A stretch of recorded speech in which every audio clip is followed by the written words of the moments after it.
పూరా లోకల్. ముఖ్యంగా కాంగ్రెస్ హయాంలో చెరువులను పేల్చివేత, చెక్ డ్యాంల పేల్చివేత నిత్యకృత్యం అయిపోయింది. గతంలో హుసేన్ మియా వాగు మీద ఒక చెక్ డ్యాంను పేల్చడానికి ప్రయత్నం చేశారు. నిర్మల్ జిల్లా స్వర్ణ వాగు మీద ఒక చెక్ డ్యాంను పేల్చేశారు. ఈరోజు మానేరు నది మీద ఆనాటి బీఆర్ఎస్ హయాంలో ఈ ప్రాంత రైతుల కోరిక మేరకు 24 కోట్లతో కట్టిన చెక్ డ్యాంను రాత్రికి రాత్రే ఇసుక మాఫియా పేల్చివేశారు. ఇది నేను చెప్తున్న మాట కాదు. ఇటు ఓదెల మండల రైతులు, ఇటు జమ్మికుంట మండల రైతులు, పలు గ్రామాల రైతులు వచ్చి చెప్తా ఉన్నారు. రాత్రి 8 గంటల వరకు మేము చేపలు పట్టాం, ఇక్కడ ఏ ఇబ్బంది లేదు. ఉదయాన్నే 6 గంటలకు వచ్చేసరికి చెక్ డ్యాం పేల్చివేయబడ్డది, నీళ్లన్నీ వెళ్లిపోతున్నాయని చెప్పి స్పష్టంగా చెప్తా ఉన్నారు. అంటే ఇవాళ రాష్ట్రంలో ఇసుక మాఫియా రాజ్యమేల్తా ఉంది. రేవంత్ రెడ్డి పాలనలో కాంగ్రెస్ పార్టీ నాయకులే ఇవాళ ఇసుక మాఫియా అవతారం ఎత్తారు. ఇవాళ వేల కొద్ది ట్రాక్టర్లు, లారీలు అక్రమంగా నడిపిస్తూ ఇవాళ దోపిడీకి పాల్పడతా ఉన్నారు. తమ ఇసుక మాఫియాకు ఇసుక తీయడానికి చెక్ డ్యాం అడ్డంకిగా ఉందని, ఈ చెక్ డ్యాం నిండా నీళ్లుంటే ఇసుక తీయలేమని రాత్రికి రాత్రి ఈ చెక్ డ్యాంను పేల్చివేసినారు. ఇది గతంలో కూడా జరిగింది. ఇదే పెద్దపల్లి నియోజకవర్గంలో హుసేన్ మియా వాగు మీద భోజన్నపేట గ్రామంలో చెక్ డ్యాం పేల్చారు. అది ఆధారాలతో సహా రైతులే పట్టుకున్నారు. ఇగో ట్రాక్టరు, జిలటిన్ స్టిక్స్ ఇవన్నీ కూడా వ్యక్తులను కూడా పట్టి పోలీసులకు అప్పచెప్పారు. ఆ చెక్ డ్యాంను పేల్చే ప్రయత్నం చేస్తుంటే రైతులు వెళ్లి ఆ ట్రాక్టర్ను, జిలటిన్ స్టిక్స్ ను పేల్చడానికి వచ్చిన ఇసుక మాఫియా గుండాలను పోలీసులకు పట్టించడం జరిగింది. కానీ ఈ రోజు వరకు ఎఫ్ఐఆర్ నమోదు కాలే. ఎందుకంటే వాళ్ళు కాంగ్రెస్ నాయకులు. ఆ కాంగ్రెస్ నాయకుల్ని కాపాడుతున్నది స్థానిక ఎమ్మెల్యే, ఈ జిల్లా మంత్రులు, కాంగ్రెస్ ప్రభుత్వం వాళ్ళని కాపాడింది. రైతులు రెడ్ హ్యాండెడ్ గా జిలటిన్ స్టిక్స్ ను ట్రాక్టర్లతో సహా పట్టుకొని పోలీసులకు అప్పచెప్తే ఈ రోజు వరకు ఎఫ్ఐఆర్ నమోదు కాలేదంటేనే ఇది స్పష్టంగా కాంగ్రెస్ పెద్దలు చేస్తున్న కుట్ర. ఇది రైతులు ఇచ్చిన కంప్లైంట్. భోజనపేట, కొత్తపల్లి రైతులు పోలీస్ స్టేషన్ లో 100 మంది రైతులు సంతకాలు పెట్టి వాళ్ళ ఫోన్ నంబర్లు రాసి రైతులే కంప్లైంట్ ఇచ్చినా కూడా ఇంతవరకు ఎఫ్ఐఆర్ కూడా నమోదు కాలే.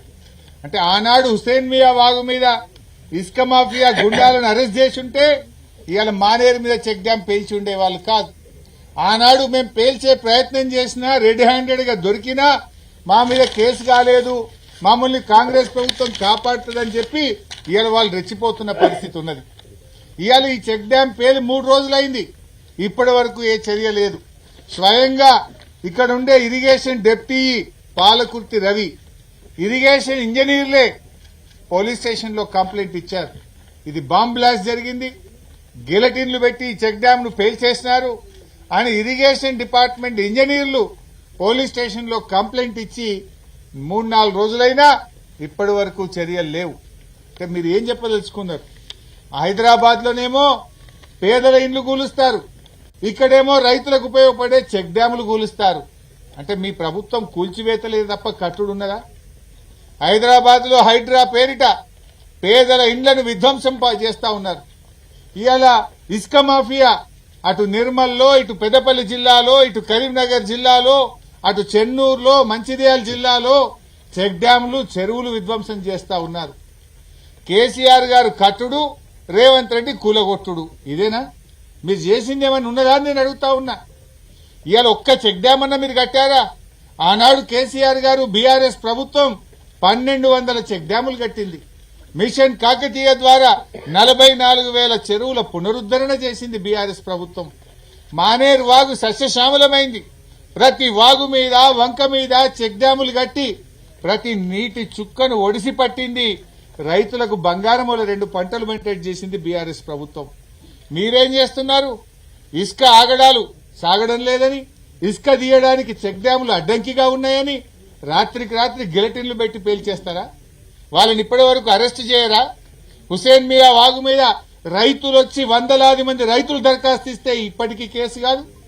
ఇవాళ మానేరు వాగు మీద చెక్ డ్యాం పేల్చేస్తే ఇప్పటికీ దొంగల్ని పట్టుకోరు మీరు. ఇంకా బుకాయించే ప్రయత్నం చేస్తారు. ఏమని అది లేలే నాణ్యతా లోపమని మాట్లాడారు. కట్టింది ఎవరు?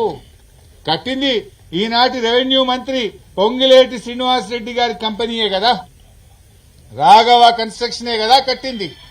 మరి చర్యలు తీసుకోవాల్సి వస్తే ఎవరి మీద తీసుకోవాలి? ఇలా రాఘవ కంపెనీ ఇలా హైదరాబాద్ లో ఫ్యూచర్ సిటీకి వేల కోట్ల రూపాయల రోడ్లు వేస్తా ఉన్నాడు. కొడంగల్ నారాయణపేట లిఫ్ట్ ఇరిగేషన్ లో వేల కోట్ల రూపాయల పనులు చేస్తా ఉన్నాడు. హైదరాబాద్ మల్లన్న సాగర్ నుంచి మరి మూసీ ప్రాజెక్టు కి తీసుకుపోయే drinking water project Kaleshwaram project లో భాగంగా వేల కోట్ల రూపాయల పనులు చేస్తా ఉన్నాడు. హెచ్ఎండబ్ల్యూఎస్ లో వేల కోట్ల రూపాయలతో ఎస్టీపీలు చేస్తుండు. మరి ఆ టెండర్లన్నీ రద్దు చేయండి, ఆ టెండర్లన్నీ రద్దు చేయండి, బ్లాక్ లిస్ట్ చేయండి రాఘవ కన్స్ట్రక్షన్ ను. ఇప్పుడు మాట్లాడుతున్నది ఎవరు?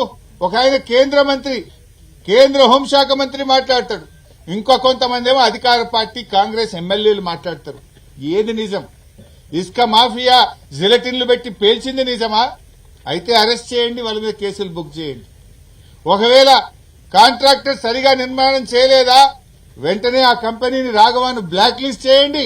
ఈ రాష్ట్రంలో చేస్తున్న అన్ని టెండర్లను కూడా రద్దు చేయాలని చెప్పి మేము డిమాండ్ చేస్తా ఉన్నాం. ఏం డ్రామా? మీరు ఎన్ని డ్రామాలు ఆడతారు ఈరోజు? అసలు ఒక్క చెక్ డ్యాం కట్టిండ్రా? ఒక్క చెరువు తవ్విందా 2 ఏళ్ల కాంగ్రెస్ పాలనలో? ఏం చెప్పారు అసెంబ్లీలో ఉత్తమ్ కుమార్ రెడ్డి గారు? ఏడాదికి 6 లక్షల ఎకరాలకు నీళ్లు ఇస్తామన్నారు. 2 ఏళ్లయింది కదా, 12 లక్షల ఎకరాలకు నీళ్లు ఇచ్చారా? 12 లక్షలు కాదు, 1 లక్ష ఎకరాల కన్నా మీ 2 ఏళ్ల కాంగ్రెస్ పాలనలో 1 లక్ష ఎకరాల కన్నా నీళ్లు ఇచ్చారా? ఇస్తే ఎక్కడిచ్చారో చెప్పండి. ఒక్క చెక్ డ్యాం కట్టారా? ఒక్క చెరువు కట్టారా? కట్టిందేమి లేదు, అన్ని విధ్వంసమే. ఇలా కాళేశ్వరం ప్రాజెక్టు మీద విషం జిమ్ముతా ఉన్నారు. NDSA commission, vigilance commission, Ghosh commission, కమిషన్ల పేరు మీద కాలయాపన చేస్తా ఉన్నారు. 2 ఏళ్లయింది, ఈ రోజు కన్నా రిపేర్ చేశారా దాన్ని? ఎందుకు కాళేశ్వరం మరమ్మతు చేస్తలేరు? ఇలా కాళేశ్వరం ప్రాజెక్టు కింద లక్షల ఎకరాలకు నీళ్లు ఇచ్చే అవకాశం ఉంది.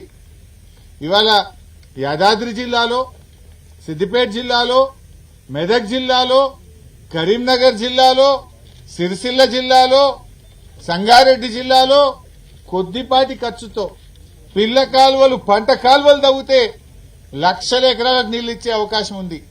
కేసీఆర్ కు పేరు వస్తుందని, బీఆర్ఎస్ ప్రభుత్వాన్ని ప్రజలు యాద్ చేసుకుంటారని ఒక్క రూపాయి కూడా ఇస్తలేరు 2 సంవత్సరాల నుంచి. ఒక్క కాలువ తవ్వినరా కాళేశ్వరంలో మీరు? ఇలా మల్లన్న సాగర్ లో 25 టీఎంసీల నీళ్లున్నాయి. కొండ పోచమ్మ సాగర్ లో కాళేశ్వరంలో భాగంగా కట్టిన కొండ పోచమ్మలో 10 టీఎంసీలు ఉన్నాయి. అన్నపూర్ణలో 3.5 టీఎంసీలు ఉన్నాయి. రంగనాయక్ సాగర్ లో 3 టీఎంసీలు ఉన్నాయి. దాని కింద ఇన్ని కాలువలు తవ్వితే లక్షల ఎకరాల్లో పంట పంటది కదా. ఎందుకు దవ్వుతలేరు కాలువలు? కాలువలు తవ్వితే కాళేశ్వరం కింద పంట పండిందని, కేసీఆర్ యాదికొస్తాడని, కేసీఆర్ మీద ద్వేషంతో, కోపంతో రాష్ట్ర రైతుల నోట్లో మట్టి కొడుతున్నారు కదా మీరు.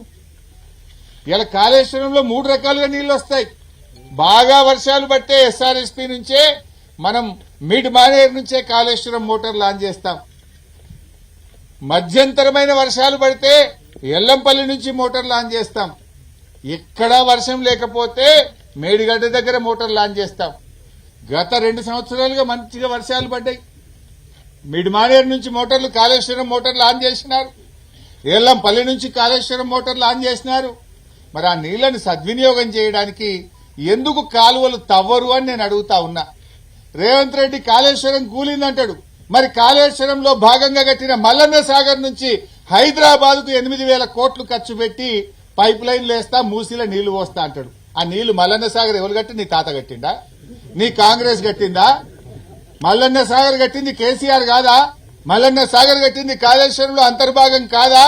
మల్లన్న సాగర్ నుంచి నువ్వు హైదరాబాద్ తీసుకుపోయే నీళ్లు కాళేశ్వరం నీళ్లు కావా మిస్టర్ రేవంత్ రెడ్డి అని నేను అడుగుతా ఉన్నా.